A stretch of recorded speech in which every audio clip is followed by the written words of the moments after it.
This is NTD Evening News. Live from our NTD Global Headquarters in New York City, here is Tiffany Meyer.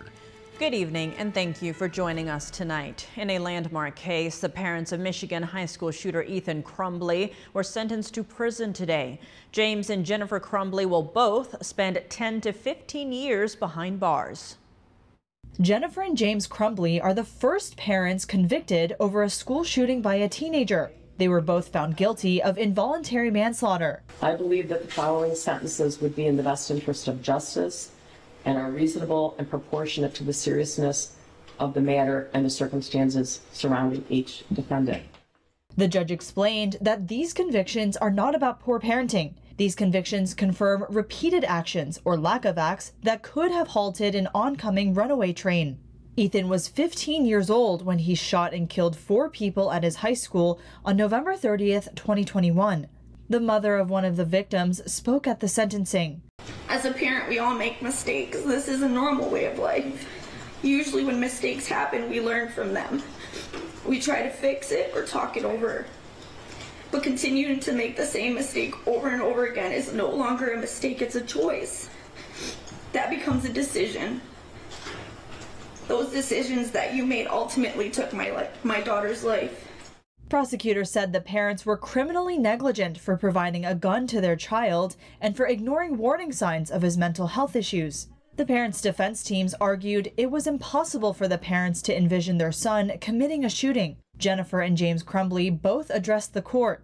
I sit here today to express my deepest sorrow for the family of Hannah, Tate, Madison, Justin, and to all those affected on November 30th, 2021. The driving weight this has taken on my heart and soul cannot be expressed into words. The Crumbleys will be eligible for parole after serving 10 years, and they will get credit for the nearly 2.5 years already spent in jail. Reporting by Allison Lee, NTD News. Just one day after former President Trump said abortion should be left to the states, Arizona Supreme Court now reviving an 1864 law that would ban nearly all abortions unless the mother's life is in danger. Doctors who violate the ban could face 2 to 5 years of prison time, and unlike the position that Trump supports, the ban does not include exceptions for rape or incest. While the ruling will not take effect immediately in the key battleground state, its political fallout is already showing. President Biden says the ruling is a result of what he calls the extreme agenda of some Republicans. Carrie Lake, a Republican Senate candidate in Arizona, says she disagrees with this specific ruling, but wholeheartedly agrees with Trump that abortion is a state issue. This ruling will return to the ballot in November, allowing Arizona voters to decide whether to keep or remove the ban.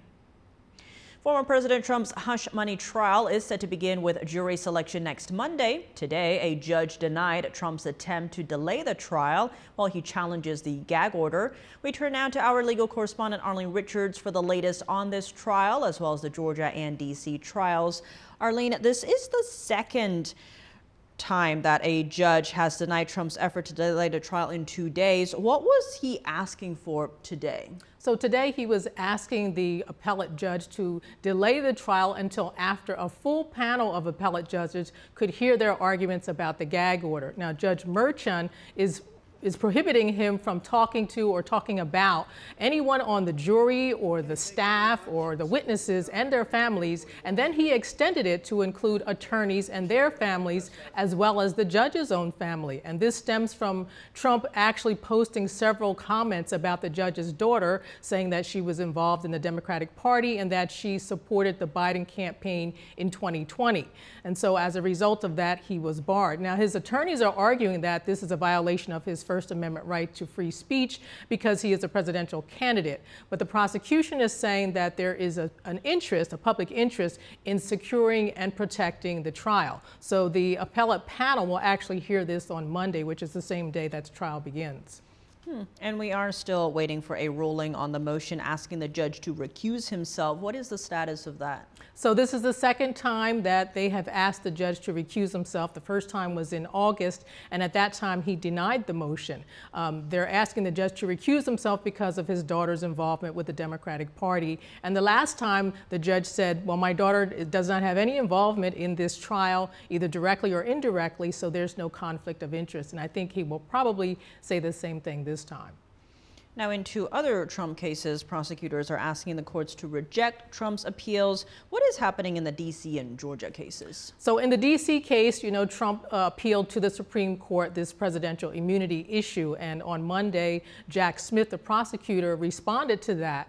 And basically what Trump's attorneys have argued is that any president should be able to fully function in the office without worrying about whether or not they're going to be prosecuted when they leave office. So, for example, if there's some emergency and he has to make a split-second decision, they don't want him to hesitate because he's worried about what can happen later. And Jack Smith is arguing just the opposite. He's saying we don't have to have presidential immunity for a former president because you can fully function in the office while you are the president. So this will be heard by the Supreme Court on the 25th of April. And then in the Georgia case, Fani Willis, the DA there, is objecting to the defendants appealing this disqualification decision, which is keeping her on the case. And she says defendants were not able to prove there was a conflict of interest. They couldn't prove that I was financially benefiting from my relationship with Nathan Wade. So the appellate court should not even entertain this appeal. Now, the appellate court has 45 days to either accept the decision as is or they can review it. So we'll have to see what happens there. Well, Arlene, thanks for those updates. Thank you. A coalition of 7 states is suing the Biden administration over its latest plan to cancel student debt. Here's what Education Secretary Miguel Cardona said about the plan earlier today.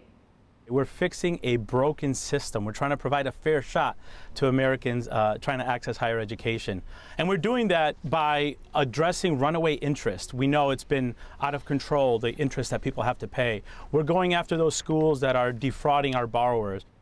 According to the White House, the new program would provide debt relief to more than 30 million Americans. Nearly 70% of all federal student loan borrowers could see their debt reduced or fully canceled. Earlier today, Missouri Attorney General Andrew Bailey announced he's leading a coalition of 7 states to sue the Biden administration. He called Biden's plan illegal and said, quote, Joe Biden cannot unilaterally cancel hundreds of millions of dollars in student loan debt and force everyday Americans to pick up the tab. Congress is back in session after a 2-week Easter break. Our Washington correspondent Luis Martinez has more from Capitol Hill. Senate Republicans held a press conference on Tuesday where they stressed the importance of holding an impeachment trial against Secretary of Homeland Security Alejandro Mayorkas. Remember that Secretary Mayorkas was impeached almost 2 months ago by the House of Representatives. 2 charges were brought up: breach of public trust and the willful and systematic refusal to uphold the law. Senate Republicans have also asked Speaker Johnson to delay the delivery of articles of impeachment to the Senate floor that was expected to happen this Wednesday until next Monday. Let's listen to what Senator Roger Marshall had to say about the impeachment proceedings. Several of us have pointed out that Senator Schumer is unleashing another nuclear weapon here. But can you imagine what the retaliation might be? Could you imagine a day and time where we have a Republican president, a Democrat-controlled House, they impeach the Republican president, they send it to a Republican-controlled Senate, and that Senate said, we're going to table it. I just think that Americans and the national media would lose their minds over it. But we're letting Chuck Schumer get by with it for whatever reason now. Senate Republicans also stressed that if Senate Majority Leader Chuck Schumer moved to dismiss the trial, they would retaliate with a nuclear option, or in other words, they would hold up any proceedings in the Senate floor until any future notice to hold Senate Majority Leader Chuck Schumer to account for dismissing a trial, which is, of course, the responsibility, the constitutional responsibility of the Senate.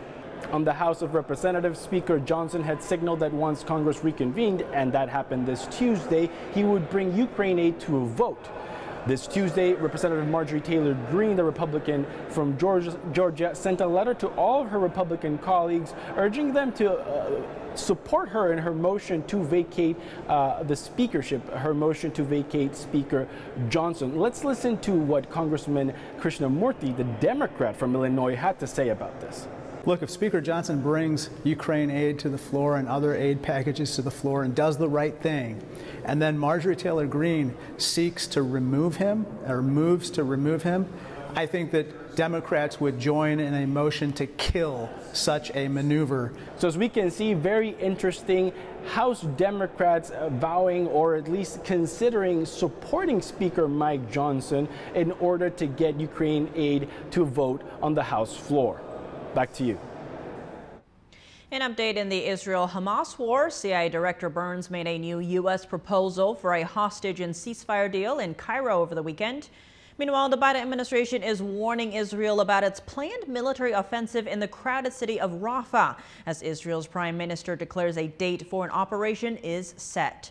NTD's Jeremy Sandberg has the latest on negotiations.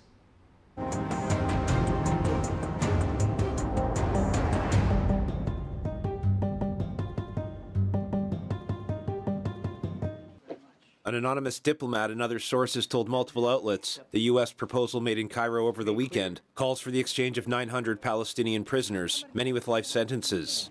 In past negotiations, the number was around 700. Hamas would have to release around 40 hostages in the first phase of a three-stage 6-week ceasefire deal. The anonymous diplomat said the U.S. proposal asks that civilians sheltering in the south be given unrestricted access back into northern Gaza. He said Israel insists on security inspections for people moving north, a sticking point in talks. Mediators have been trying for months to broker a deal. A Qatari representative told the BBC he was optimistic on the state of talks. Without giving details, he said the proposal bridges the gap, but was far from the last stretch of talks. An Egyptian state media, citing a senior Egyptian source, said Hamas and Qatar delegations left Cairo Monday after all parties agreed on basic points, to return in 2 days to agree on terms of a final agreement. Israeli Prime Minister Netanyahu said Monday he was up to date on negotiations and declared he'd set a date to send troops into Rafah. Today I received a detailed report on the talks in Cairo. We are constantly working to achieve our goals, primarily the release of all our hostages and achieving a complete victory over Hamas. This victory requires entry into Rafah and the elimination of the terrorist battalions there. It will happen. There is a date. State Department spokesman Matthew Miller says the U.S. has told Israel it believes a full-scale operation in Rafah would have an enormously harmful effect on civilians and ultimately hurt Israel's security. So we have made clear to them that we think that there is a better way to achieve what is a legitimate goal, which is to degrade and dismantle and defeat the Hamas battalions that still remain in Rafah.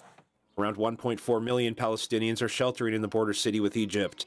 Miller says over 300 aid trucks entered Gaza on Sunday, the highest number in a single day since the war began. He says the daily number needs to continue to grow and be sustained.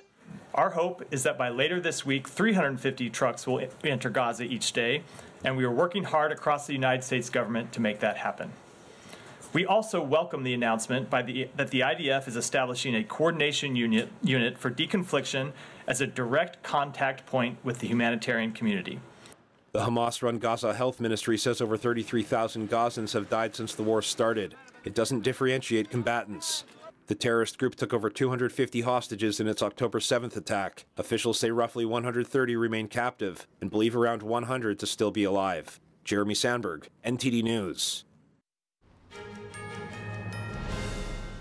Welcome back. I'm Tiffany Meyer. As the legal battle between Elon Musk and the Brazilian Supreme Court unfolds, what are the implications for Americans? Some fear the censorship we're seeing in Brazil now could also come to the U.S.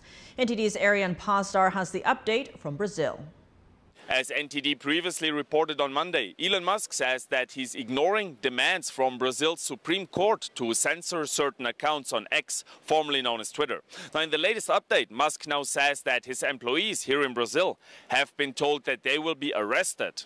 Musk says we need to get our employees in Brazil to a safe place. Then we will do a full data dump. Musk wants to publish what he calls unlawful requests by Brazil's High Court to censor lawmakers, lie to them, and more. To find out more, I spoke with Marcus Schattges. He's the editor-in-chief of the Epoch Times Brazil.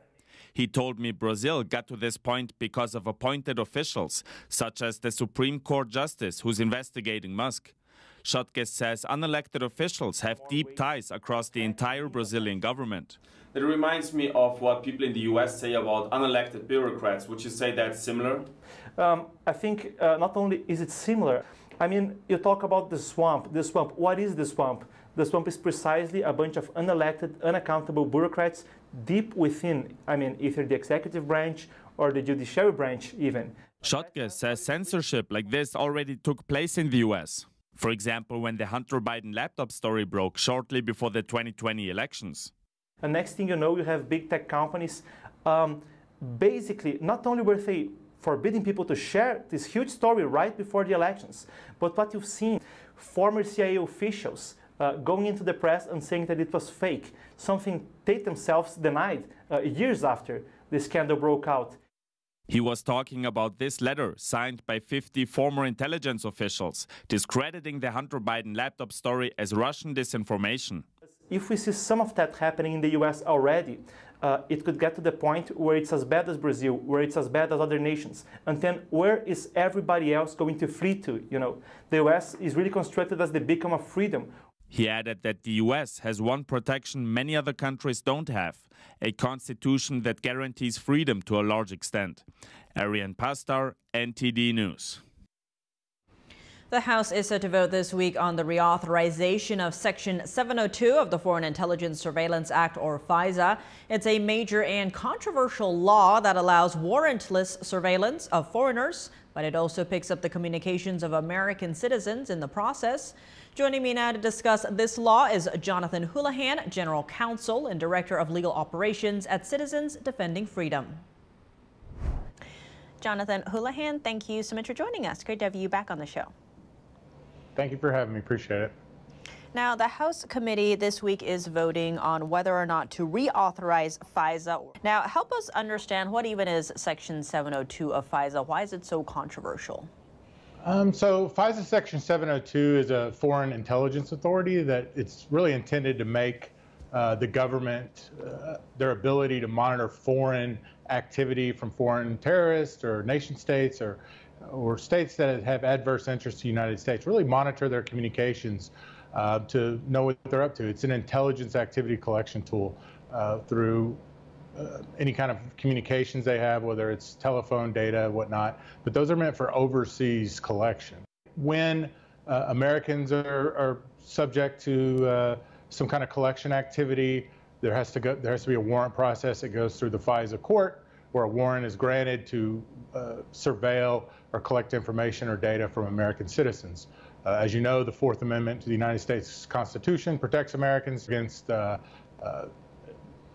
unreasonable searches and seizures. So Americans are supposed to be secure from those government searches and seizures. Right, you mentioned a warrant, and Section 702 is one of the several post-9/11 laws and bills that have come under increased scrutiny after it was discovered in 2021 that the FBI conducted over 3 million warrantless searches on Americans. It was also used on Trump's 2016 campaign, or part of the Crossfire Hurricane investigation. It's also been used on J6 and BLM protesters. Now, what questions does this raise in terms of Americans' civil liberties? Well, I think there's been questions raised about Section 702, the Patriot Act, since its inception, a lot of it. And now, two things can be true at the same time. Is it true that the FISA court and Section 702 is a valuable tool to thwart attacks and protect the homeland and protect American citizens? Of course, it's a valuable tool. As this station has reported, I mean, there are nation states and foreign actors and terrorist activities that seek to kill, harm, maim Americans, and we have to protect against that. Now, can it also be true that the Section 702, is, as you mentioned, has been abused? That's been documented. 2016 Crossfire Hurricane. There was an Inspector General report that came out from the Department of Justice that came out and documented several FISA abuses. Facts weren't being presented. The full picture wasn't presented to the FISA court, or just warrantless searches, right? They find some exception. So what in these agencies, in the IC, whether you're talking about intelligence collection, it's how the facts are presented. It's the lawyers, believe it or not, the lawyers that are reviewing these cases, reviewing the facts presented to them, whether or not they provide a legal analysis. A lot of it hinges on them. And in the 84-page document, the Reforming Intelligence and Securing America Act, which is proposed for a vote that would extend and reform FISA Section 702, it talks about that. It talks about additional reforms and additional checks and balances. But as Ronald Reagan used to say, trust but verify. I don't know if I completely trust that the agencies are going to self-govern themselves. They're going to vet themselves. They're going to do the right thing when the rubber hits the road, when the lawyers are getting pressured. Hey, don't you know, they're only giving partial facts, or maybe an attorney or somebody has an agenda that's not being fully vetted, so they're granting warrantless searches or they're presenting these facts to the court. So I don't think this bill, with the 56 reforms that they've presented, really goes far enough to protect against some of those abuses we've seen in the past, as you mentioned, with the Crossfire Hurricane, or that's been documented in the Inspector General reports. Expanding on that, several proposed amendments would actually broaden the scope of this bill. Now, what kind of power would that give the federal government? Well, if you compare the bill, what's presented now versus what the Judiciary Committee presented, which was the Protect Liberty and End Warrantless Surveillance Act, it had greater protections, right? Like those protections don't seem to have been brought in to the current bill. For example, data collection. Look, when the FISA court was, when the Section 702 was last amended in 2008, really we were talking about a different era, a different time in technology. So that bill wanted to add in some protections against data collection, third-party purchases of data. We've seen through Facebook and other social media, you've seen there's documented open source activity now where the government has pressured, coerced, or given a certain point of view through Facebook to censor certain points of view. And I think it would be the same thing here if they're collecting data, purchasing data through third parties. You still have those same concerns. So Americans, when they sign these user agreements or click through the apps or whatever data that is being collected through their smartphones or any other information collection tool, they don't think that the government will one day buy that data. So I think that's a protection that needs to be added back in, or at least talked about. It's a concern, and it's been highlighted in many open source congressional hearings and by other whistleblowers. Now, this bill is far from guaranteed to pass. What is the impact on Americans if it does or does not pass?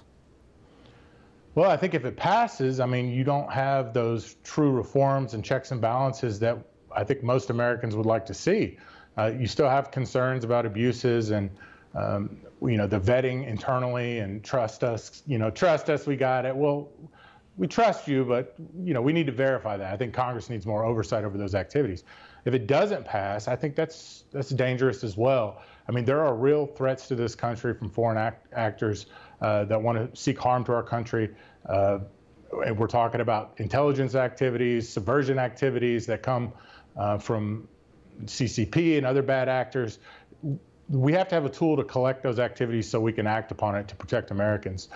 So if it didn't pass, I would see there would be some kind of extension under the current authority, and maybe they could work that out and compromise further.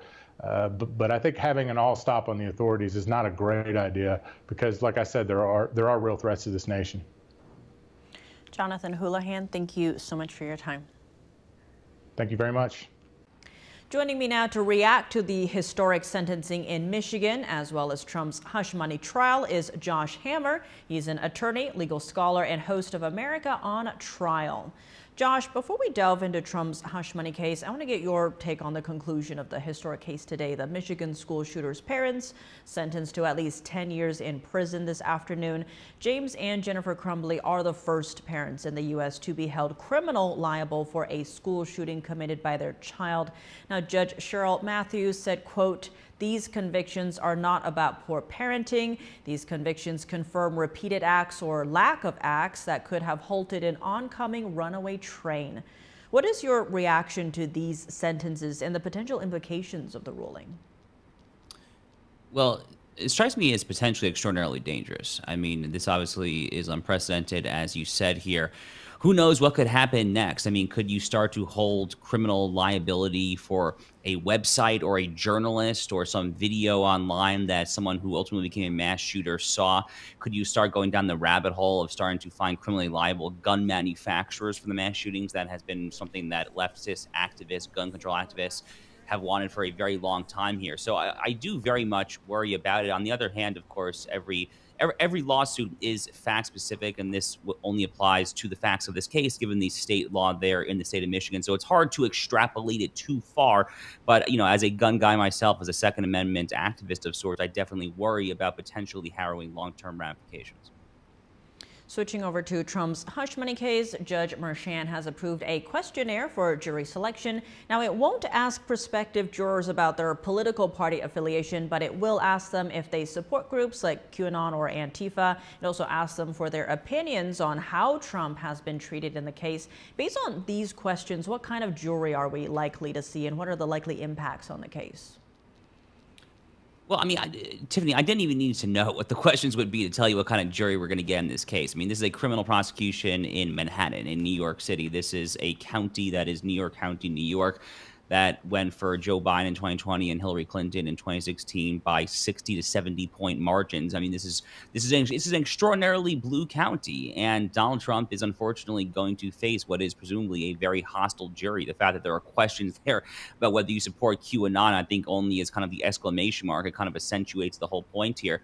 And I mean, look, this thing is kind of jerry-rigged from the outset. I mean, I really genuinely do not expect that there is any real plausibility, any real possibility that Donald Trump is found anything other than guilty on these charges. And it's really unfortunate that we're even saying this prior to the trial even commencing there. You know, as with all of the criminal prosecutions, so there's four, there's the 2 state trial prosecutions in Georgia and New York, and then there's the 2 federal probes in Florida and Washington, D.C. As with the others, the question is whether they can get it across the finish line prior to November.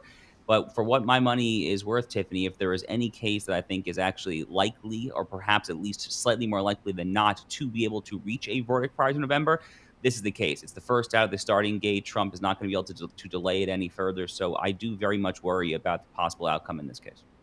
And Josh, on that note, if this case proceeds to trial next week, it will be Trump's first criminal trial and the first criminal trial of any former U.S. president.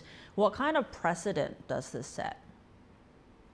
Oh, I mean, it's the most unimaginable thing in the world. Look, I mean, I read a weekly syndicated column.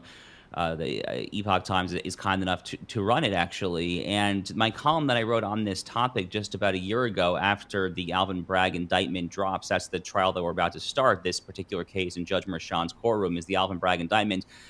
The title of my column that I wrote after the Alvin Bragg indictment dropped was, quote, "The Point of No Return." And the opening 2 paragraphs of that column were talking about Caesar crossing the Rubicon. So, I mean, that's how I view this. I mean, I view this very much as a point of no return when it comes to the fate of the American Republic. I mean, that sounds like it's overstating it, but it's really not. When you go down the rabbit hole of criminally prosecuting your leading political opposition, I think that's starting to ask questions as to how we are actually different than sub-Saharan Africa, third world countries, how we are different than tin pot dictatorships, banana republics. These are viable, genuine questions to ask. You know, some European countries, Italy has had a habit of prosecuting their political opposition. This is something that, unfortunately, might become the new normal in America. Republicans, I think, are going to have no choice but to fight fire with fire here, and it is setting the worst possible precedent. I worry grievously for this country, frankly. Josh Hammer, attorney, legal scholar, and host of America on Trial. Thank you so much for joining us. Anytime. Thank you. Host of America's Hope, Kelly Wright, was recently in Israel talking to the family members of hostages and others to hear how they are coping. NTD's Daniel Monahan has more on the second part of our special report on the 6-month mark of the Israel-Hamas war.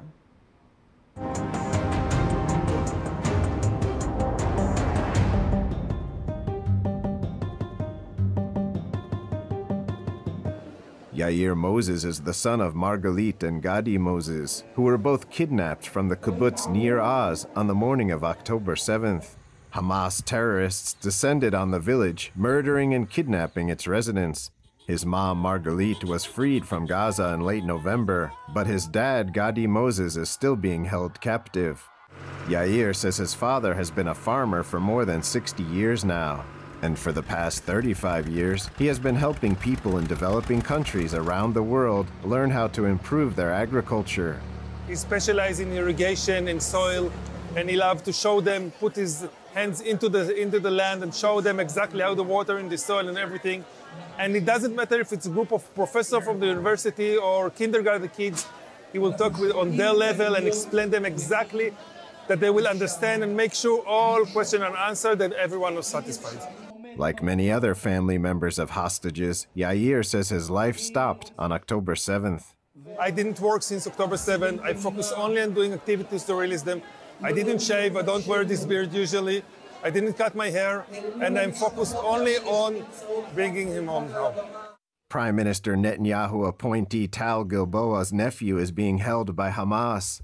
She says it's not enough to just bring the hostages home. She says Hamas must be defeated. We have to break Hamas. We don't want the Hamas will be next to our people because we can't take it anymore. Gilboa discusses her nephew being held hostage. Guy is so shy and very modest. He loves to play music. It's like he was born with the soccer in his hands. He loved the Japanese culture. His biggest dream was to be on April in Japan and to feel the Japanese culture and the cherry blossom. NTD's Kelly Wright has been talking to hostage families, rabbis and pastors, Jewish and Arab people. The America's Hope host has a special report on what he learned coming out in just a few weeks. Daniel Monahan, NTD News.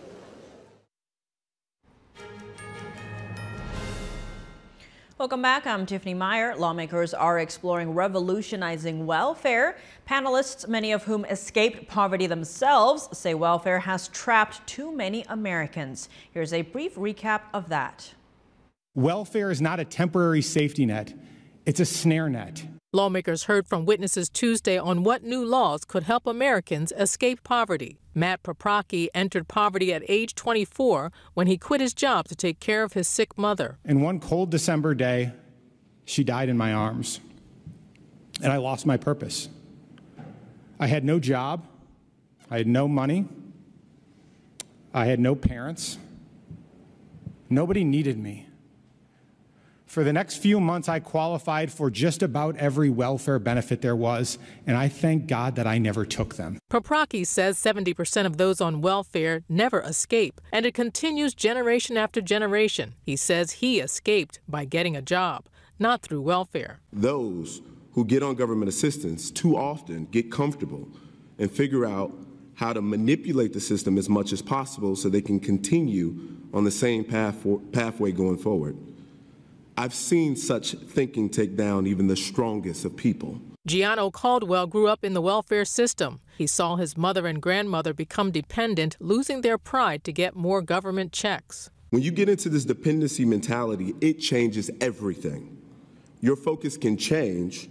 Your thoughts too quickly becomes, how can I get more? More housing, more food stamps, more cash from the government. Caldwell says the system must be reformed and welfare should only exist for a period of time. A key problem? The benefits cliff. Right now, we've created this impossible structure where families are forced with the decision of either cut back on their hours or don't take a promotion or receive additional government funding. Many poor people don't want to work because they'd lose welfare checks. Witnesses say new legislation should gradually move people off welfare as they're working. Witnesses also suggest expanding work requirements and tax credits for apprenticeship programs. Arlene Richards, NTD News. California has spent tens of billions of dollars to tackle the homelessness crisis, but a new audit says the state hasn't adequately tracked the outcomes of its programs. The report finds that the homelessness situation in the Golden State hasn't really improved. What's more, despite the continuous spending, the audit shows state agencies stopped monitoring data related to their homelessness programs in 2021. Over the past 5 years, California has funneled over $20 billion towards supporting shelters and subsidizing rent, but homelessness in the state was up 6% last year to over 180,000 people. That's about a third of the entire homeless population of the U.S. Uber and Lyft could end their ride-hailing services in Minneapolis next month following a new ordinance that affects drivers' pay in the city. NTD's Christina Corona has more on the story. The threat is a response to a city ordinance that would raise driver pay effective May 1st. If Uber and Lyft follow through, this would suddenly leave residents without a form of transportation they rely on. In March, the Minneapolis City Council passed new rules to bring driver pay in line with the city's $15.57 minimum wage. If there are no alterations, Lyft announced its intention to end operations within the city limits. Uber stated that they will withdraw entirely from the metropolitan area, with the exception of continuing services like Uber Eats. Uber has already closed their only support center in the state, and both companies have begun ending car rental programs for drivers. However, Uber and Lyft suggest a compromise, citing a state report that suggests that rates lower than those in the city's plan could still meet the $15 an hour threshold. State legislators could urgently intervene, potentially overriding the city's ordinance. With the May 1st deadline approaching, the future of ride-hailing services in Minneapolis is uncertain. Christina Corona, NTD News. Norfolk Southern is paying $600 million to settle lawsuits related to the February 2023 train derailment in eastern Ohio. The agreement doesn't admit any liability or wrongdoing. The settlement would resolve all class action claims within a 20-mile radius of the catastrophe in East Palestine, Ohio. It would also settle personal injury claims within a 10-mile radius. About 50 cars of the freight train derailed near the Pennsylvania state line, some transporting hazardous materials. Residents complained of continuing ailments from the chemicals in the land, air, and water. Payments could begin by the end of the year, provided that an Ohio court approves. And now for your sports news, we're joined by NTD's Dave Martin. Now, Dave, a big night last night in college basketball as UConn won their second straight title. What stood out to you as some of the keys to this game? You know, I thought UConn being able to defend Zach Edey without having to double team him was a big reason they won. Now, UConn's Donovan Clingan eventually got into foul trouble. Of course, so did his backup. But they didn't let Purdue's perimeter players get any open looks at the three-point line. I mean, they only hit 1 3 the entire game. So it was really a one-man show for Purdue. And although Edey is a 2-time player of the year, well, he looked tired before he even got to halftime. I don't think he blocked a shot in the second half. And the Huskies, they somehow collected 14 offensive rebounds, despite him filling up the lane. I mean, he's 7'4", he weighs 300 pounds.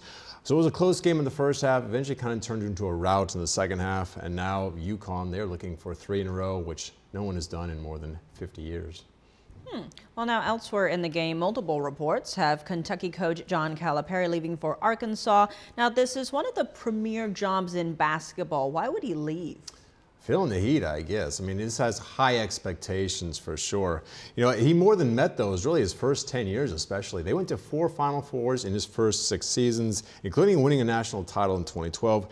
They nearly won another one in 2015, finished 38-1, probably one of the best teams ever not to win a championship. But the last 4 seasons haven't been the same. They had a losing record in 2021, which was a wacky year, the COVID year. I mean, Duke didn't do well that year either. But then 2 years ago, they were upset by St. Peter's in the first round as a 2 seed. That was a shocker. Then just a couple weeks ago, they lost as a 3 seed in the first round, this time by Oakland, another team they really should have beat. So it seems like really the fan base was probably more upset than the school was about this. But in any case, the best players want to play there, so the job comes with very high expectations. A rabid fan base for sure.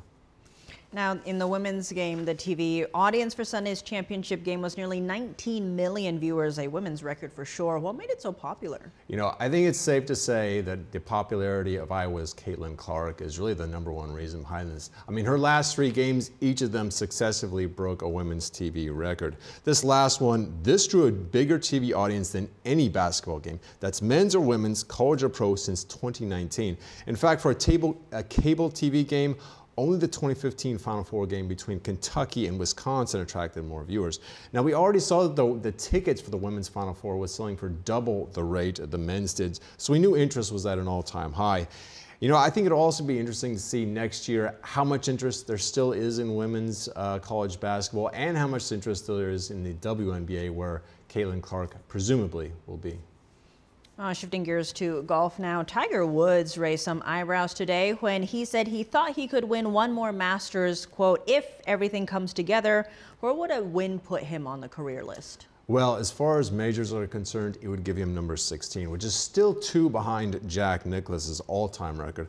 Of course, after everything he's been through with the back injuries he's had and, of course, the car accident, that was a horrific car accident 2 years ago, that'd probably be his most incredible win. Now, 15 years ago, when Tiger Woods won his 14th major, the question wasn't if he would pass Jack Nicklaus, but when he would. I mean, 25 seemed like a possibility at the time.